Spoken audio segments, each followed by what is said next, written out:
got my boy right here, man, WBC undefeated champ, Andre Berto, man. How you doing, man? Everything's good, man, out here in LA, West Coastin it. So, now you came out here representing with Donnell Livingston. Check him out. Yeah, I've been out here, doing some business out here. I got a place out here too. So I heard Donnell was fighting. I haven't spoke to him or seen him ever since the amateurs, ever since the Olympic trial situation. So I wanted to come out here and support him and surprise him, man. He did his thing tonight. Well, you know, Donnell, it represents the West Coast. What you think, man, about his night, tonight's debut? Yeah, he did good, man. He did good. You know, he was excited. He was excited, and, he went in there to prove a point tonight. And he did a good job, and he looked sharp. Now, does it kind of take you back when you did your pro debut? I mean, the jittery, getting in there a little too quick and then settling down? Yeah, definitely, man. Just the fact of getting in there and just getting that first taste of that pro scene, you get a little too excited. But he settled down really quickly, and he went to business, so it was good stuff for him. All right, let's get down to some business, man. We got the Shane Mosley. He loses. He wasn't able to pull the trigger after the second round. Had all the Mayweather fans and a stop at a heartbeat, okay? As soon as that was done, on Twitter, all the Berto fans came out of the woodworks and they were saying, yo, what's up? What are you thinking about this? Everybody. I mean, I was just scratching my head, Shane Mosley, he basically showed his age a little bit. He couldn't really pull the trigger after the second round. He had Mayweather out, it looks like, in the second round, but he couldn't really pull the trigger after that. Floyd adapted like always and looked sharp, then finished up the show. It just made me feel like if I would have been there with Mosley, I would have, I probably would have stopped him, to be realistic, because I would have brought that pace, I would have brought that energy, I would have brought that power to the table.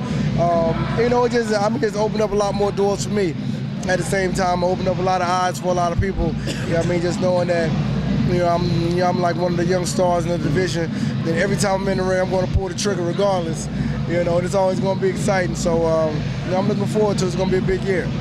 Well, let me ask you this. When you say, because some Mayweather fans are going to jump on that real quick. You know how the fight game is. The fans are. They're going to be like, well, that's kind of disrespecting Pretty Boy. After the masterpiece, they're going to say, like, what are you trying to say? He couldn't do it? No. So that's why you're saying you can do it now? I just know how I am. And Floyd, I'm real good friends with Floyd. Floyd is he's a scientist in there. He's going to pick you apart all day. Me, I have a little bit more of a different type of approach. Me, I'm going to be aggressive, and I'm going to try to, I'm going there trying my best to use my power and speed, like to finish a guy, quickly. And that might be my downfall, to a point, but that's just me. Floyd, he's going to look at the situation, he's going to analyze it, he's going to pick you apart all day long and be really, really smart. So, that's just the difference between, both of us. There's no disrespect at all. I think Floyd's a tremendous athlete. I definitely look up to him, and I'm just trying to be in the position where he is now. Shane Mosley, obviously, man, is a warrior, legend in the ring. Got to give him all the respect of what he's done. Definitely. But let me ask you this. Does it still make an interesting fight for you to get back in the ring with him? Due to the fact that Floyd really honestly has different agendas. Manny Pacquiao's out there, still out in the word. There's some talk he may jump up to 160 to face Sergio Martinez now.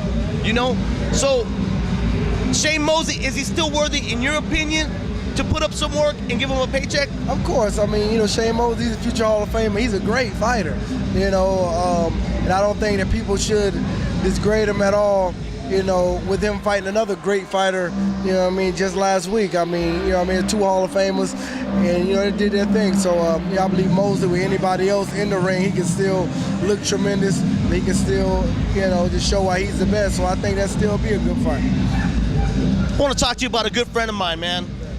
Guys, pound for pound best at 140. They call him the Desert Storm out of Palm Springs, man. And my man said, me and Berto good friends. We know about each other from the amateurs. He goes, I called him up one day and said, I can't get a fight. Yeah. So I called my man up and said, yo, how about a fight between you and him? Yeah, he did call me. Me and Tim were really good friends. I fought him twice in the amateurs already. And I know he's just a tremendous, competitor. And he called me up about the situation. And as everybody knows, I'm signed to HBO.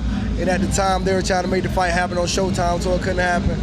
And at the time, like the money situation, like for me to fight on, Showtime, it was going to be like, kind of like a money decrease for me, so we couldn't make it happen.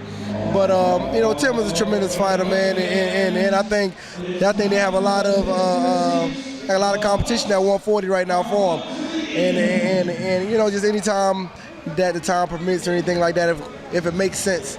Right. You know what I mean? If it makes sense, you know, we probably can do it. But in due time, like for right now, I'm just going to support him in everything he does at 140.